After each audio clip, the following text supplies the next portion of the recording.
Everyone, আসসালামু আলাইকুম। আমি মৌসুমী এসে পড়লাম আজকে একটি নতুন ভিডিও নিয়ে। আজকে হলো আমাদের ব্রিঙ্কিং ডিশ পার্টি।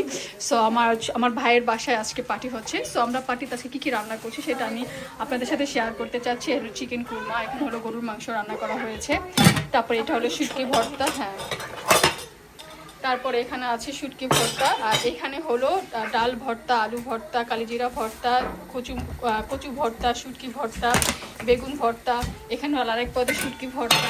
তারপরে এখানে হলো যে হাড় চিকেন রান্না করা হয়েছে, হ্যাঁ। তারপরে এখানে আছে হলো যে কচুরলতি শুটকি দিয়ে রান্না করা। তারপরে এখানে আছে হলো যে শুটকি শিরা ঝোল রান্না করা, এটা হলো সিলেটি স্টাইলের রান্না। এখানে হলো গরম ভাত রান্না করা হয়ে গেছে। তারপরে এখানে হলো যে পোলাও রান্না করা হয়ে গেছে, এই যে সাদা পোলাও। পাতিলটা খুবই সুন্দর, আর পাতিলটা আমাদের রান্না করতে এত কমফোর্টেবল। ও তারপরে এখানে স্যালাড, এটা হলো দেশি সিলেটি জারা লেবু। তারপরে আছে আমাদের আরও এটা কি ও, তারপর আছে ওয়াও এই যে বেগুন বাজার। মাশাআল্লাহ, আজকে আরো আসবে, আরো অনেক কিছু আসবে। তো আমি এখন যেগুলো আসে এগুলো এখন শুধু নিজে করবো, হ্যাঁ।